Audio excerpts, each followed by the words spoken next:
उधर से डिब्रूगढ़ से आ रहा था। हाँ तो डिकम पार करने के बाद में जो है हाँ। हम लोग का गाड़ी के सामने में गाड़ी एक ठो आया। क्या गाड़ी था वो? और स्विफ्ट डिजायर बोलता है ना। नंबर क्या था? नंबर मालूम है? AS22K। कितना भी था? हम लोग 3 आदमी था। आप लोग? हम लोग 2 जन था, हम और ड्राइवर। कितना पैसा था आप लोगों के साथ? 26,63,500। क्या दिखा क्या लग गया है आप लोग? क्या दिखाया? कैसे? हमको तो दाव से यहाँ में लगा दिया, इसको बंदूक दिखाया रहा। और बंदूक हमको जो दाव दिखाया रहा उसका साइड में भी बंदूक रहा। डिब्रूगढ़ से लेके आ रहा था। कहाँ ले तिनसुकिया। तिनसुकिया? हाँ। मालिक कौन है आप? रोहित अग्रवाल का है। रोहित अग्रवाल का। इतना पैसा आप कैश पैसा लेकर गया था? हाँ। कैसे लेके गया था? लेके नहीं गया, लेके आ रहा था। कहाँ से लेके आ रहा? डिब्रूगढ़ से। डिब्रूगढ़ से? हाँ। कौन दिया था? GS वाला।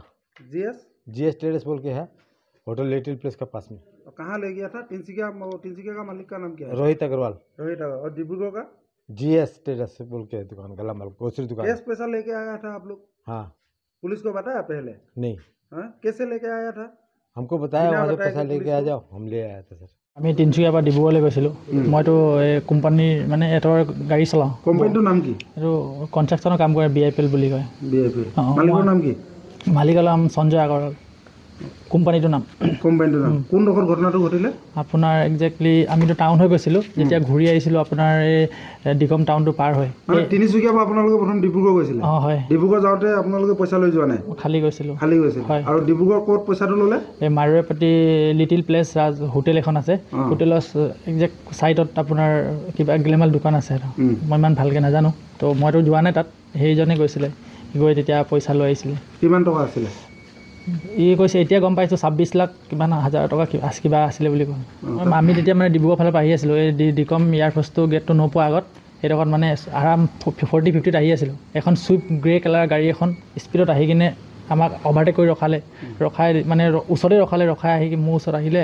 মোৰ ওচৰত অহাৰ পিছত কি হ'ল দাদা বুলি সুধোতে তহঁতি বেগ লৈ ক'ত যাওঁ বুলি এনেকৈ সুধিলে আমাক। সোধাৰ লগে সিমান মই গিলাচটো ডাউন কৰিছিলোঁ, চাবিটো বন্ধ কৰিলে, নাম গাড়ী পৰা বুলি ক'লে। মই নমা নাছিলোঁ। তো চাবিটো যেতিয়া লৈ আহিলে তেতিয়া মই গাড়ীখনত নামিলোঁ। নামাৰ পিছত মোক এনেকুৱা এক গোৰ মাৰিলে। এক গোৰ মাৰি কিনে পিছপিনে দৰ্জাখন খুলিলে আৰু ইয়াত মানে বন্দুক এটা লগাই কিনে মোক গাড়ীত সোমাব দিলে।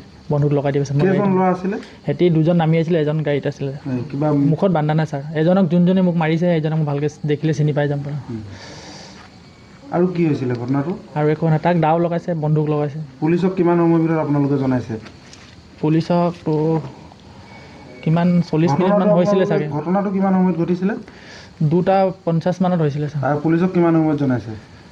3:40 মান হৈছিলে। ইমান লেটকৈ আপোনালোকে জনাইছে যে? আমি মানে গাড়ীখন পিছা কৰিবৰ কাৰণে গ'ল, পিছা অলপ কৰিবৰ কাৰণে ক'লে। পিছা কৰিব নাপালোঁ, যেতিয়া ঘূৰি আহিলোঁ তেতিয়া ডিকম থানাত কোন ডোখৰত আছে গম নাপালোঁ। ক'লৈকে পিছা কৰিছিলে? আমি এটক বাইপাছলৈকে পিক আপ কৰিছিলোঁ। বাইপাছলৈ? অঁ। এই যে আপোনালোকে যে কেছ পইচা লৈ আহিছিলে 26 লাখ টকা, ইমান পিছত জনাইছিলে নে আপোনালোকে ইমান টকা নগদ ধন যে আপোনালোকে সৰবৰাহ কৰিছিলে? মইতো ছাৰ 26 লাখ টকা আছে বুলি গমো নাপাওঁ পইচা আছিলে কিমান আছিলে। এতিয়া বেগটো লৈ আহিছিলে, পাছতে গম পাওঁ পইচা ইমান আছে বুলি গাড়ীত।